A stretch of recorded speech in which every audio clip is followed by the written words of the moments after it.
Hello, नमस्कार प्यारे बच्चों। मैं Vijay Bansal, math lecturer, Jakhal block, district Fatehabad से, हरियाणा एजुकेशन डिपार्टमेंट।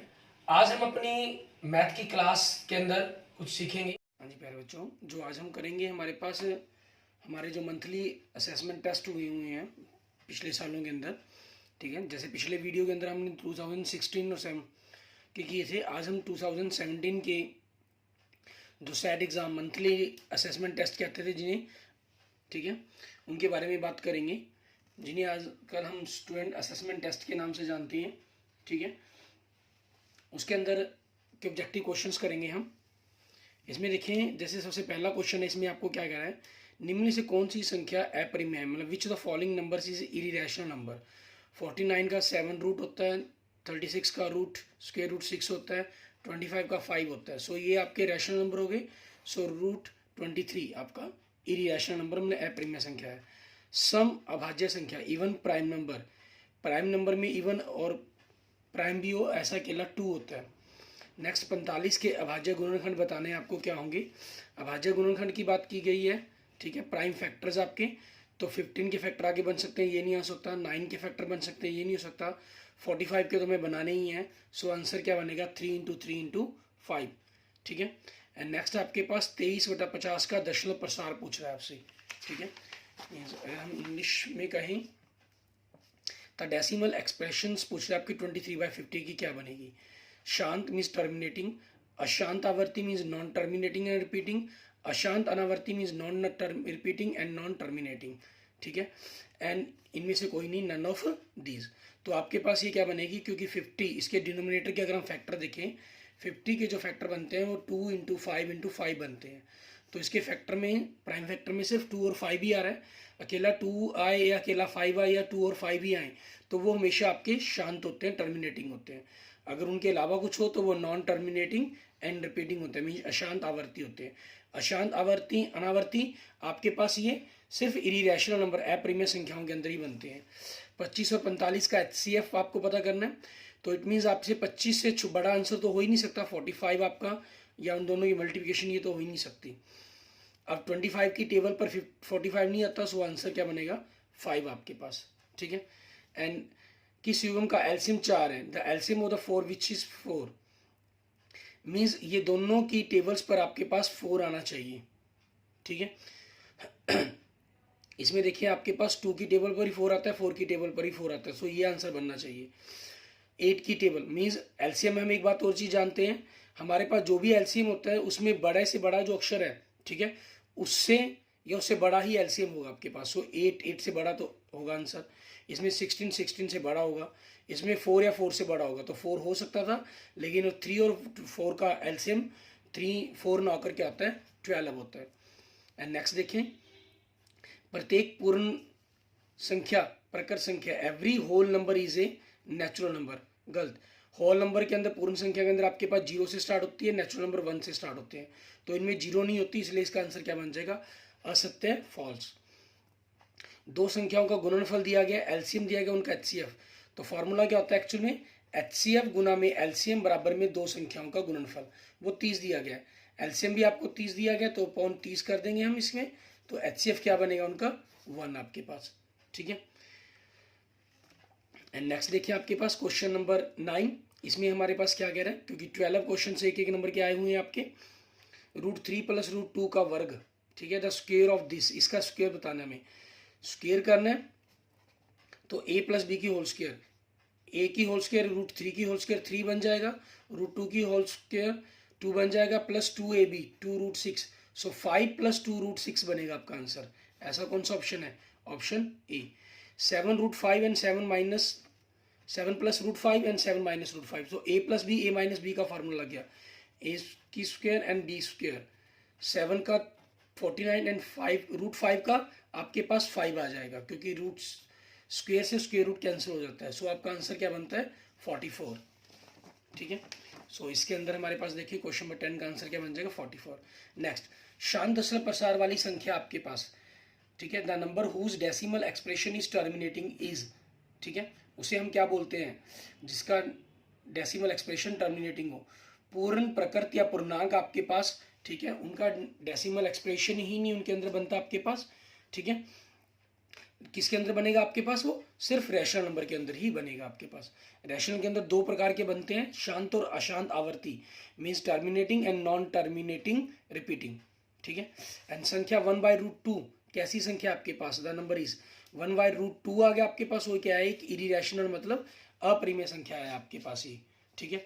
इस टाइप के जो क्वेश्चन है आपके एग्जाम्स के अंदर, ठीक है, फाइनल एग्जाम्स के लिए काफ़ी इंपॉर्टेंट है कि कोई प्रूफ करना ना आपको परिमेय संख्या है।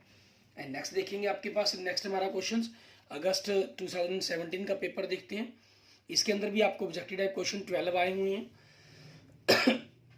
इसमें आपके पास थर्ड चैप्टर से पहला क्वेश्चन, समीकरण युग्म का अद्वितीय हल है, the linear pair of equations has a unique solution. Unique solution तब होता है जब आपके पास उनके एक्स और वाई के जो कोफिशिएंट्स की रेशियो है वो आपस में इक्वल ना हो। सो ऑप्शन ए बन जाएगा आपके पास। अगर पहले दो इक्वल हो तीसरा इक्वल ना हो, ठीक है, तो इसमें हम क्या बोलते हैं, नो सोल्यूशन।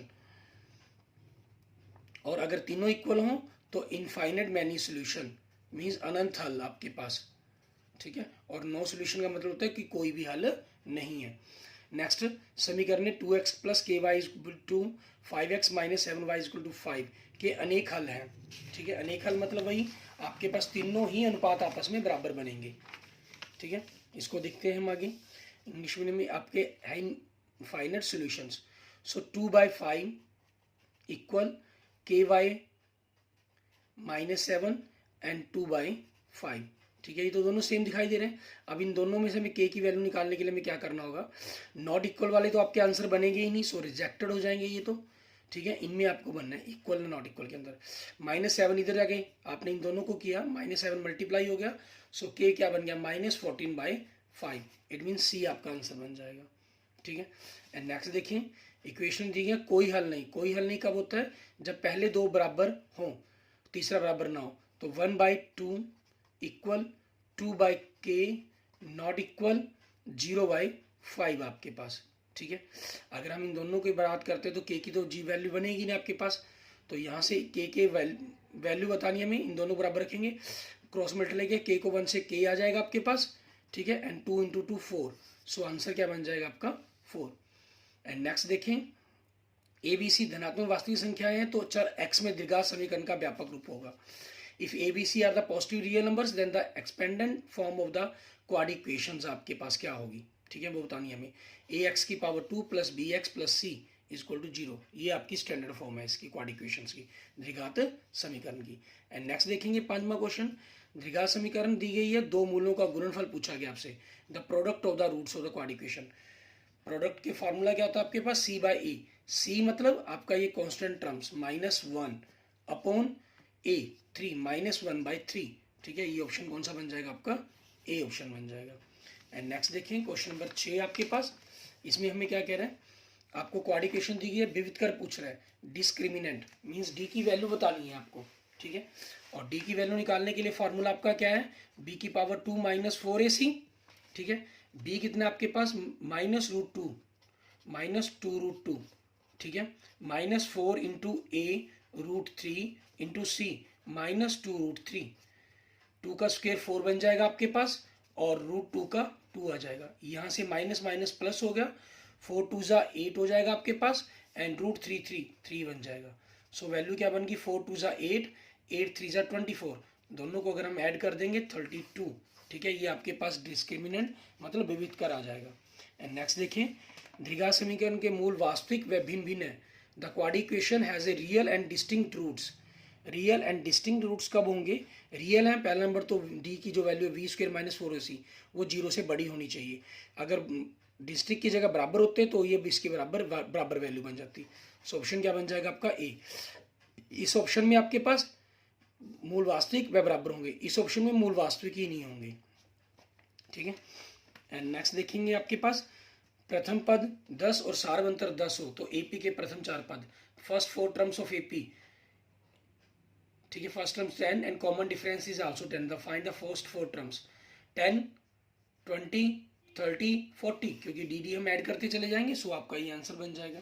एंड नेक्स्ट देखें क्वेश्चन नंबर 9, निम्न से कौन सा क्रम एपी में नहीं है, एपी में नहीं, इनमें डिफरेंस 0 0 कैसे हो तो एपी है, इनमें 0 का डिफरेंस है एपी है, इनमें देखें 2 का डिफरेंस, फिर 3 का, 3 5 8, फिर 3 का, फिर 4 का डिफरेंस, फिर 6 का डिफरेंस, ठीक है। सो ये आपका आंसर बन जाएगा। इसमें भी 0 का डिफरेंस है, ये भी एपी में है हमारे पास। एंड नेक्स्ट देखेंगे क्वेश्चन नंबर 10 हमारा। इसमें हमें क्या कह रहे हैं, एपी 1074 का कौन सा पद 30वां पद होगा आपके पास, हमें वो बताना है। तो ए देखिए, फर्स्ट पद आपके पास 10 है, 30वां पद का आ गया, तो 30 में से घटाकर 29 गुना में डी, डी 10 7 4 मतलब -3, 3 कम हो रहे हैं तो -3 हो गया, 10 माइनस 87 आपके पास -77, ठीक है। Which of term is 30th term of the AP, ठीक है। सो आपके पास ये फॉर्मूला अप्लाई कर दिया हमने। समानांतर श्रेणी के अगले दो पद पूछे गए थे, next two terms of AP 4 10 16 22 mean 6 add होता जा रहा है, ठीक है। तो 6 ऐड होकर 28 बन जाएगा, एंड 28 में 6 ऐड होकर 34 बन जाएगा। सो ऑप्शन क्या बन गया आपका, बी, ठीक है। एंड नेक्स्ट देखें समीकरण x प्लस 1 की पावर 2 इंटू 2x माइनस, कैसी समीकरण है, इसमें x की पावर 2 बन जाएगा आपके पास, और इधर x की पावर 2 नहीं है राइट साइड के अंदर कि वो कैंसिल हो जाए। सो ये कैसी बनेगी, एक द्विघात बनेगी। Which type of equation this, so ये क्या होगी आपके पास, यहाँ पावर 2 बनी, so it is a quadric equations बोलेंगे हम इसको, ठीक है। एंड नेक्स्ट देखेंगे आपके पास हमारा अगला पेपर, आपके पास ये अगस्त का था, ठीक है। उसके बाद हम बात करेंगे सितंबर के पेपर के अंदर, 2017 के अंदर आपके पास जो हुआ, इसके अंदर हमारे पास क्या था, क्योंकि आपके जो वो मंथली असेसमेंट टेस्ट थे और ये एक हाफ ईयरली एग्जाम था आपका सितंबर के अंदर हुआ, इसमें आपके 8 क्वेश्चंस ऑब्जेक्टिव टाइप आए थे। अभी तक हम जो दोनों पेपर के अंदर 12 इंटू 12 24 कर चुके हैं, 8 हम अब करेंगे 32, ठीक है। आप टाइम देख सकते हैं, अप्रोक्सीमेट 12 मिनट्स के करीब हुए हैं, मीन्स हमने हर क्वेश्चन को 30 सेकेंड के अंदर एवरेज आपकी क्वेश्चन की आ रही है, ठीक है।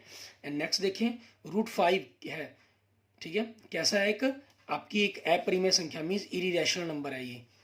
नेक्स्ट देखें निम्न से कौन सा द्विघात समीकरण नहीं है जिसमें घात 2 नहीं बनेगी, इसमें घात देखें, विच of following is not a quad equation, इसमें पावर आपकी रूट जो है 3 है आपके पास, सो ये 2 माइनस एक्स की पावर 3, ये आपका आंसर बन जाएगा। एंड नेक्स्ट देखेंगे क्वेश्चन नंबर 3, ठीक है। इसमें हमें क्या कह रहा है, ये समीकरण आपके पास युग्म 5x plus 2y 7x minus 4y 2 में हल है, द लीनियर पेयर इक्वेशन क्या बनेंगे आपके पास, हमें ये देखने हैं। सो इनके हम रूट रेशो देखते हैं, x के कोफिशिएंट्स x के गुना आपके 5/7, a1/a2, b1/b2 2 में -4, ये अगर हम इनको आपस में काट दें तो 1/-2 आ जाएगा। ये दोनों ही बराबर नहीं है, मीन्स पहले ही 2 बराबर नहीं है, तो इसको हम बोलते हैं अद्वितीय हल या यूनिक सोल्यूशन। आपका कोई नहीं हल कब होता, जब पहले 2 बराबर होते, तीसरा बराबर ना होता। और अनेक हल या इनफाइनाइट हल कब होते, जब तीनों बराबर होते, और 2 हल तो कभी होते ही नहीं है, ठीक है, क्वाड्रिक लीनियर इक्वेशंस के। नेक्स्ट a बराबर 4 d बराबर 3, तो AP के अगले 2 पद बताने हैं, a d 4 d -3, a आपके पास फर्स्ट टर्म 4 होगी, नेक्स्ट d इसके अंदर -3 ऐड करेंगे तो 1 हो जाएगा, ठीक है। और फिर इसके अंदर -3 ऐड करेंगे तो -2 हो जाएगा, क्योंकि 1 के अंदर -3 ऐड किया -2, फिर -2 के अंदर -3 ऐड किया, सो -5। हमें 2 टर्म्स कही थी, हमने 4 टर्म्स लिख दी हैं इसके अंदर। नेक्स्ट मूलों का योग और गुणनफल दिया गया है, the sum of the root and the product of the quad equation बतानी है आपको। फार्मूला x की power 2 minus SX plus P होता है, S मतलब सम ऑफ रूट्स मीन्स मूलों का योग, P मतलब प्रोडक्ट ऑफ रूट्स मीन्स गुणनफल। तो x की पावर 2 ये 5 दिया गया, -5x प्लस 6 बन जाएगा। तो ये कौन सा ऑप्शन बनता है आपके पास, ऑप्शन ए आपका, ठीक है। एंड नेक्स्ट देखेंगे किन्हीं 2 अभाज्य संख्याओं का HCF क्या होगा, अभाज्य संख्याएं, ठीक है, वो बतानी है आपको, जो किसी के पहाड़े पर नहीं आती हैं, मतलब जिनके हम यूं कहें कि सिर्फ और सिर्फ, ठीक है ना, 2 ही फैक्टर बनते हैं आपके, एक 1 बनता है, एक वो खुद अपने आप में मान लीजिए वो अक्षर बनता है। तो कॉमन के रूप में आपके पास दूसरा क्या बचा, इनके बीच में 1 ही कॉमन बना, सो ऐसे what will the HCF of 2 prime number, so 1 आपका आंसर बन जाएगा। एंड नेक्स्ट देखेंगे क्वेश्चन नंबर 7 आपके पास, ठीक है। इसमें हमें क्या कह रहे हैं, एक संख्या दूसरी संख्या से 5 अधिक है, संख्याओं का योगफल 75 है, तो छोटी संख्या बतानी है, छोटी बतानी है। मान लीजिए अगर छोटी 35 है तो दूसरी 40 होगी, 5 ज़्यादा, दोनों का जोड़ 75, बिल्कुल सही बन रहा है, ये आपका आंसर बन जाएगा। A number is greater than the other than by 5, sum is 75। बाकी में आप चेक कर सकते हैं पीछे, जैसे देखिए 40 के अंदर नेक्स्ट आपकी 45 बनती, जोड़ 75 नहीं बनता है, आंसर कैंसिल। 45 में अगली नेक्स्ट 50 बनेगी, क्योंकि दूसरी 5 अधिक है ना हमारे पास, हम छोटी बता रहे हैं, जो आंसर है ऑप्शन में हमारे पास वो छोटी संख्या है। सो ये भी नहीं हो सकता। 30 के अंदर 35, ठीक है, तो ये भी आपका ऑप्शन नहीं बन सकता। अगर बड़ी संख्या पूछी गई होती तो आपका 40 आंसर बन जाता, ठीक है ना। अब छोटी पूछी गई है तो 35 ही आपके पास क्वेश्चन का आंसर बनेगा। एंड नेक्स्ट देखेंगे आपके पास क्वेश्चन नंबर 8। इसके अंदर हमें क्या कहा गया, ये आपके पास 1 नंबर का लास्ट क्वेश्चन है आपका। द्विघात समीकरण 3x की घात 2 माइनस 4x माइनस 1 के 2 मूलों का गुणनफल पूछा गया। गुणनफल का फॉर्मूला हमारे पास क्या होता है, c/a आपके पास, ठीक है। हम ऑलरेडी ये आपके पास मंथली टेस्ट के अंदर आ भी चुका है क्वेश्चन। सो माइनस c कितना है आपका -1 और a कितना x की घात 2 के साथ होता है, उसको बोलते हैं। अगर योगफल पूछा गया होता, इसमें तो आंसर देखिए the product of two roots of quadratic equations, ये आपका बन गया। अगर योगफल पूछा गया होता मीन्स हमें सम पूछा गया होता, तो उसका फॉर्मूला क्या होता है -b/a, ठीक है। वो इसमें पूछा नहीं गया। b कितना है, मतलब x का जो गुणाक है, x के साथ जो कोफिशिएंट है आपका -2 -2/3, सो आपका 2/3 आंसर बनता फिर, ठीक है। क्लियर। ये आपके पास आपका सितंबर 2017 का हाफ ईयरली वाला क्वेश्चन पेपर हो गया। उसके बाद हम देखते हैं हमारे पास आपका जो अक्टूबर नवंबर के अंदर 2017 के अंदर मंथली असेसमेंट टेस्ट हुआ, ठीक है। इसमें फिर आपके पास 12 क्वेश्चंस आए हैं ऑब्जेक्टिव टाइप। इसमें देखिए आपको क्या कह रहे हैं, 4 second square theta minus 4 tan square theta का मान क्या होगा। आपके पास ये 8th चैप्टर में उसका 4 अगर आप कॉमन निकालते हैं तो second square minus tan square theta, ठीक है, ये आपके पास क्या बनता है, क्योंकि 1 + tan square theta equal to second square होता है, सो ये इसकी वैल्यू होती है 1, ठीक है। सो आपका आंसर क्या बन जाएगा 4। What will the value of the this, ठीक है। यहाँ स्पेलिंग से थोड़ी मिस्टेक है। नेक्स्ट देखें क्वेश्चन नंबर 2, समकोण त्रिभुज एबीसी में cos थीटा बताना है। In right angle triangle ABC में cos थीटा की वैल्यू, ये फिगर दी गई है। cos थीटा आपके पास क्या होता है, base upon perpendicular, sorry hypotenuse, perpendicular तो ये हो गया, बेस अपॉन हाइपोटेन्यूज, ठीक है। मीन्स अगर आपने हिंदी में हम करते हैं तो हम यूँ बोल सकते हैं कि आधार बटा में कर्ण आपके पास, ठीक है। आधार आपका क्या है BC है और कर्ण आपके पास क्या है आपका AC है। सो क्या हो जाएगा हमारे के पास BC बटा में AC, ठीक है। और BC बटा में AC आपके पास ऑप्शन देखिए कौन सा बनता है, ऑप्शन B आपके पास। एंड नेक्स्ट देखिए इन दोनों बिंदुओं के बीच की आपको दूरी बतानी है, the distance between the points. हम एक पॉइंट्स को हमारा शॉर्टकट ट्रिक्स के अंदर एक को 0 0 करते हैं, लेकिन इसमें ऑलरेडी 0 है तो सिंपल इजी का करना है। 5 का हमें वर्ग या स्क्वायर का इन 25 -12 या 12 144, इसका हमें स्क्वायर रूट करना है 169 और क्या हो जाएगा 13, ठीक है। ये आपका आंसर बन जाएगा। एंड नेक्स्ट देखेंगे क्वेश्चन नंबर 4। इसके अंदर हमें क्या कह रहे हैं, -3 2 किस चतुर्थांश में होगा, ठीक है। इन विच क्वाड्रेंट, x की वैल्यू आपके पास देखें माइनस के अंदर है ये होगी और y प्लस का हो गया तो मीन्स y प्लस ऊपर जाएगा, तो कौन सा क्वाड्रेंट होगा आपका दूसरा, मतलब सेकंड क्वाड्रेंट के अंदर। एंड नेक्स्ट देखें tan 24/cot 64, ये आपके पास tan और cot एक दूसरे के कंप्लीमेंट्री होते हैं, ठीक है। और दोनों की वैल्यू 90 डिग्री बन रही है तो बिल्कुल सही है आपके पास, मतलब इन दोनों की वैल्यू इक्वल होगी, तो इक्वल होने पर कट जाएगा आपका 1, ठीक है, आंसर बनेगा। इसमें देखिए आपके पास हिंदी मीडियम में तो क्लियर हो रहा है कि ए ऑप्शन बनेगा, इंग्लिश मीडियम में यहाँ पर 1 यहाँ ए और सी सेम दे रखे हैं, तो इसमें कई बार आप मेज़र करते हुए ध्यान रखें, ठीक है। अगर 2 ऑप्शन मिल जाए तो हिंदी मीडियम में से थोड़ी सी मेज़र चेक कर लें, ठीक है। इंग्लिश मीडियम हिंदी मीडियम वाले इंग्लिश मीडियम में से, इंग्लिश मीडियम वाले हिंदी मीडियम में से देख सकते हैं। एक्स और वाई कौन सा चतुर्थांश है, इसमें क्या होता है आपका जो पॉजिटिव क्वाड्रेंट है इसको हम एक्स बोलते हैं, दूसरे को एक्स डैश बोलते हैं। Y positive, y y dash, x o आपके पास ये हो गया एक्स ओ वाई, मीन्स पहला भी प्लस दूसरा भी प्लस, ठीक है। ये चीज़ पूछ रहे हैं आपसे, तो ये कौन सी में होगा, पहले में, the which quadrant is X O Y, so first आपका आंसर बनेगा। एंड नेक्स्ट निम्न से कौन सा बिंदु द्वितीय चतुर्थांश में होगा। द्वितीय मतलब आपके पास क्लियर है कि एक्स की जो वैल्यू है वो नेगेटिव होनी चाहिए, वाई की प्लस होनी चाहिए। एक्स पहला माइनस नहीं आंसर, पहला माइनस दूसरा प्लस, बिल्कुल सही। In which of following the points lies in the second quadrant, ठीक है, ये आपका आंसर बन जाएगा। इसमें देखिए आपको 2 ऑप्शन सेम दे दिए हैं, बी और सी, ठीक है। तो आपके पास बी भी कह सकते हैं, आप सी भी कह सकते हैं, कोई प्रॉब्लम नहीं है, ठीक है। दोनों ही आपके पास इसके आंसर बन गए हैं, 2 ऑप्शन आ गए हैं इसके अंदर। फाइनल एग्जाम में आपको ऐसा नहीं मिलेगा। फाइनल एग्जाम में अगर आपको ऐसा मिलता भी है, बाई चांस हो भी जाती है मिस्टेक प्रिंटिंग के अंदर, ठीक है, तो दोनों में से आप जो भी लगा कर आएंगे आपको उसको पूरे मार्क्स मिलेंगे। और आप जब क्लियर हो रहा हो आपको कि दोनों सेम ही लिखे गए हैं, तो आप और एक ही आंसर है, क्योंकि लिख कर ही आप आंसर आते हैं, ठीक है, कोई OMR शीट तो होती नहीं, तो उसमें आपको अपना जो भी दोनों को दोनों मेंशन करके आए हैं लिख कर आए। और अगर OMR शीट वाले क्वेश्चन पेपर कई बार मिल जाती है, आंसर शीट मिलती है, तो उसमें एक को भर दें आप, किसी को भी।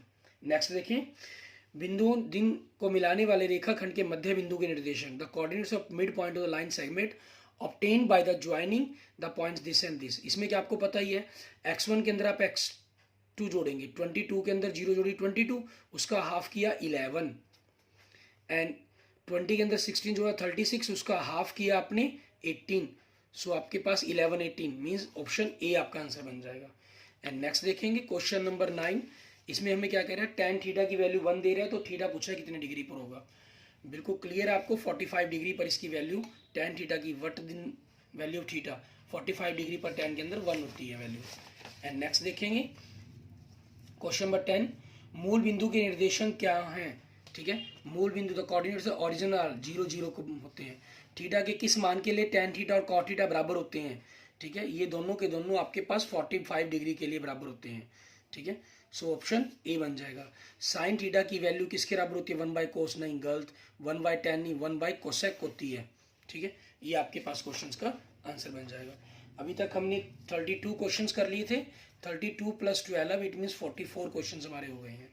इसके बाद आपका जो नवंबर दिसंबर का मंथली टेस्ट हुआ था, ठीक है, उसके बारे में बात करते हैं। इसके अंदर भी आपको 12 क्वेश्चंस दिए गए हैं, 44 ऑलरेडी हम क्वेश्चन अभी तक कर चुके हैं, +12 की अगर हम बात करें, सो 56 क्वेश्चन आज की हम इस वीडियो के अंदर करेंगे, ठीक है, जो अप्रॉक्सीमेट आपके पास 25 से लेकर 30 मिनट्स के अंदर कवर होंगे, ठीक है। अभी तक आप देख सकते हैं 44 क्वेश्चन है, अप्रॉक्सीमेट 22 मिनट्स हुए हैं, मीन्स वही 30 सेकेंड की एवरेज आपकी चल रही है पर क्वेश्चन के अंदर। नेक्स्ट देखिए, वृत्त के बाहरी बिंदु से वृत्त की डैश पर रेखाएं खींची जा सकती हैं।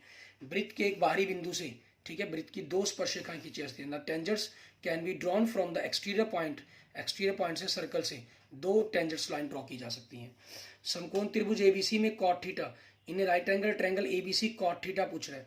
cot थीटा की जो वैल्यू होती है आपके पास, अगर इंग्लिश में बात करें, cot थीटा आपके पास क्या होता है, बेस अपॉन परपेंडिकुलर, ठीक है, हिंदी में हम क्या लेते हैं, आधार बटा में लंब। तो बेस आपके पास क्या है, BC है, और ये क्या चीज है आपके पास AB, सो BC/AB आपका ऑप्शन बनेगा। सो ऑप्शन बी आपके पास आपके क्वेश्चन का आंसर बन जाएगा। एंड नेक्स्ट देखेंगे आपके पास क्वेश्चन नंबर 3।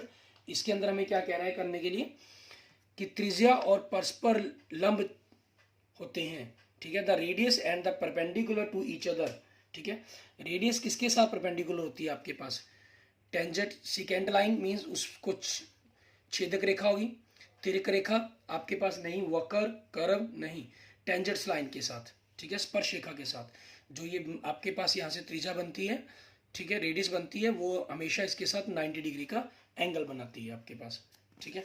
एंड नेक्स्ट देखेंगे क्वेश्चन नंबर 4। जो एक रेखा वृत्त को किसी बिंदु पर स्पर्श करे उसे डैश कहते हैं। Line that touches the circle eight only 1 point is called a, ठीक है, उसको हम क्या बोलते हैं आपके पास, वो बताना है हमें, उसको बोलते हैं हम स्पर्श रेखा, टेंजेंट लाइन। सेकेंड, उसको क्रॉस करने वाली लाइन होती है त्रिक रेखा, ट्रांसवर्सल लाइन, सर्कल के अंदर होती नहीं है, वक्र आपके उस सर्कल के पार्ट को ही कहा जाएगा, ठीक है। tan 60 की वैल्यू बतानी है आपको, tan 60 की वैल्यू √3 होती है आपके पास, ठीक है। इसमें ट्रिग्नोमेट्री की टेबल की पूरी वैल्यूज है, ठीक है, उसके अंदर आपको डिस्क्रिप्शन में लिंक भी मिल जाएगा, आप वहाँ से इसको वॉच भी कर सकते हैं कि कैसे tan 60 हम अपनी फिंगर्स पर ही कैसे वैल्यूज को निकालते हैं, 0 30 45 60 90, उसके हिसाब से हम किसी भी एंगल की वैल्यू को निकालना चाहें अपने हाथ की 5 फिंगर से वैल्यू को पता कर सकते हैं। नेक्स्ट देखेंगे, त्रिज्या का डैश व्यास होता है, the diameter is the dash of the radius, ठीक है, त्रिज्या का क्या होता है 2 गुना means double, diameter is the double of the radius. 2 समरूप त्रिभुजों की संगत भुजाओं का अनुपात समान होता है, the ratio of the corresponding side of true triangles is equal, ठीक है, आपके पास यहाँ इन्होंने कॉरस्पॉन्डिंग से टू ट्रायंगल्स, अकेले इंग्लिश में ट्रायंगल्स लिख दिया, यहाँ कॉन्करेंस ट्रायंगल्स लिखना था, इन्होंने वर्ड यूज करना था, ठीक है। 2 समरूप त्रिभुजों के ऊपर, हिंदी में समरूप कॉन्करेंस ट्रायंगल यूज होना था। कि जो संगत भुजाओं का अनुपात है वो हमेशा बिल्कुल समान होता है, सही है, ट्रू। ठीक है, जनरल ट्रायंगल का नहीं होता। ठीक है, इसलिए आपके पास ये ट्रू आंसर बनेगा, लेकिन ये कॉन्ग्रुएंस ट्रायंगल की बात की गई है, ख्याल रखेंगे। आकृति में वृत्त आपको दिया गया, जैसे COR रेखा AP, और ये जो दिखाई दे रही है आपके पास, ये AP रेखा है आपकी, और ये BP रेखा होगी आपकी। ठीक है, स्पर्श रेखाएं हैं जो आपस में ये जो कोण बना रही हैं, ये 60 डिग्री का कोण बना रही हैं। तो x का मान, मतलब x आपके पास ये पूछा गया है। ये तो आपको क्लियर है कि 90 डिग्री के कोण होते हैं। त्रिज्या आपके पास स्पर्श रेखा पर, टेंजेंट लाइन आपकी रेडियस पर 90 डिग्री का एंगल आती है। ठीक है, और इन दोनों का जोड़ हमेशा 180 होता है। ये 60 का हो गया, तो ये 180 माइनस 60 120 का एंगल हो जाएगा आपके पास। ठीक है, ये 180 माइनस 60, सो 120 की वैल्यू हो जाएगी x की। एंड नेक्स्ट देखेंगे क्वेश्चन नंबर 9। इसमें हमें क्या कह रहा है, त्रिज्या 5 सेंटीमीटर त्रिज्या वाले एक वृत्त के बिंदु P पर स्पर्श रेखा PQ से केंद्र पर जाने वाली एक रेखा बिंदु Q पर इस प्रकार मिलती है कि OQ बराबर में 12 सेंटीमीटर। तो PQ की लंबाई बतानी है आपको। ठीक है, एक टेंजेंट PQ, टेंजेंट आपको PQ बात कर रहा है। ठीक है, स्पर्श रेखा PQ की बात कर रहे हैं। At a point of the circle of radius 5 centimetre, means इसके अंदर देखिए आपको एक सर्कल है और यहाँ से एक टेंजेंट लाइन ड्रॉ हो रही है। ये रेडियस आपके पास जो दे रहा है आपको, वो कितनी दे रहा है, 5 दे रहा है। और जो ये स्पर्श रेखा आपके पास, इसको PQ नाम दिया गया इन्होंने। अब हमें देखना है कि P बिंदु यहाँ है या यहाँ है। ठीक है, वो चीज़ मेजर करनी है आपको। At a circle meets a line through the centre O at a point Q so that OQ is 12 centimetre. अब हिंदी में देख सकते हैं, 5 सेंटीमीटर त्रिज्या वाले वृत्त के बिंदु P से, P पर स्पर्श रेखा PQ से केंद्र O पर जाने वाली एक रेखा की लंबाई आपके पास। इसमें क्वेश्चंस में आपके लिए प्रॉब्लम क्रिएट क्या कर रहा है कि इंग्लिश मीडियम के अंदर आप देखें कि इन्होंने पॉइंट P का जिक्र ही नहीं किया। यहाँ जिक्र करना चाहिए था tangent PQ eight a point. ठीक है, P आपके पास यहाँ चीज़ आएगी, ये पॉइंट लिखा जाएगा of circle of radius 5 centimetre. So ये P पॉइंट है जो आपके पास सर्कल पर होगा, इट मीन्स ये Q पॉइंट होगा आपके पास। ठीक है, और ये आपको दी गई है इन्होंने 12 सेंटीमीटर दी हुई है। ये अब 90 डिग्री का एंगल होता है, सो ये आपके पास आपकी हाइपोटेन्यूज होगी। ठीक है, और पाइथागोरस ट्रिक आपके पास जो बनती है 5, 12 और 13, वो तब बनती है 13 आपके पास हाइपोटेन्यूज मीन्स कर्ण होना चाहिए था, लेकिन यहाँ जो हाइपोटेन्यूज है मीन्स कर्ण है वो 12 बन रहा है। सो इट मीन्स आपके पास जो है या ये 13 नहीं हो सकती, क्योंकि ये एक राइट एंगल ट्रायंगल की साइड्स होगी आपकी। ठीक है, उसका हाइपोटेन्यूज मीन्स कर्ण नहीं है। ठीक है, इसलिए इस पाइथागोरस ट्रिक का यूज नहीं होगा यहाँ पर। यहाँ पर क्या रहेगा, हमने कर्ण के वर्ग में से हम आधार या लंब मान लें जो उसको घटा देंगे। तो 112 का वर्ग 144 माइनस 5 का 25 घटाकर आपके पास √119 सेंटीमीटर। ठीक है, सो आपका डी ऑप्शन आपके पास आंसर बनेगा। और यहाँ point P word English medium में हम यूज करेंगे। ठीक है, एंड नेक्स्ट देखें, साइन थीटा की वैल्यू, जो फॉर्मूला क्या होता है आपके पास, साइन होता है लंब बटा में कर्ण आपके पास। ठीक है, इंग्लिश मीडियम में कहा गया आपके पास, पूछा गया sine theta is equal to perpendicular upon hypotenuse आपके पास। ठीक है, एंड नेक्स्ट देखें क्वेश्चन नंबर 11। इसमें हमें क्या कह रहा है, जो रेखा वृत्त को दो बिंदुओं और प्रतिच्छेद करते हैं उसे डैश कहते हैं। The line intersecting the circle in 2 point is called. ठीक है, इसे हम क्या बोलते हैं, छेदक रेखा बोलते हैं, और इंग्लिश में हम इसे क्या बोलते हैं, सिकेंट लाइन। ठीक है, अकेला सिकेंट भी लिख सकते हैं, आप सिकेंट लाइन भी लिख सकते हैं। tan 90 माइनस थीटा, tan का कंप्लीमेंट्री होता है आपके पास कॉट। ठीक है, सो इसका आंसर बनेगा आपके पास कॉट थीटा के बराबर आपके पास। क्लियर, इस तरीके से देखिए आपके पास जो टोटल है 56 क्वेश्चंस हो गए हैं, अप्रोक्सीमेट 28 मिनट्स के अंदर हमने कवर किए हैं। सो वही एवरेज आपके पास 30 सेकंड की एवरेज इसके अंदर कवर हुई है आपकी। ठीक है, so okay, thank you friends, thank you students. अगर आपको मेरी वीडियो अच्छी लगी तो इसको लाइक करें, अपने दोस्तों मित्रों के साथ इसको जरूर शेयर करें, और किसी भी प्रकार की प्रॉब्लम के लिए आप मुझे कमेंट कर सकते हैं। ठीक है, और अगर आप मुझसे मतलब कि पर्सनल ही कोई बात कहना चाहें, ठीक है, कोई अलग से मैसेज आप देना चाहें, ठीक है, तो आप मुझे मेरे व्हाट्सएप नंबर पे 9541207734 पर भी मुझे व्हाट्सएप के थ्रू मैसेज कर सकते हैं। अपने क्वेश्चंस की कोई भी क्वेरी आप मुझसे पूछ सकते हैं। ठीक है, मेरा नाम Vijay Bansal. Okay, thank you friends, thank you students. और अगर आपने अभी तक मेरा YouTube channel Vijay Jakhal Bansal math नहीं सब्सक्राइब किया है तो उसको जरूर से जरूर सब्सक्राइब करें, और अपने दोस्तों मित्रों को भी इसको सब्सक्राइब करने के लिए कहें, क्योंकि इसी से मुझे आपके बारे में पता चलता चला जाता है। ठीक है, और मैं अपनी जो नेक्स्ट वीडियोज़ है वो आपके लिए बना पाता हूँ। Okay, thank you friends, thank you students.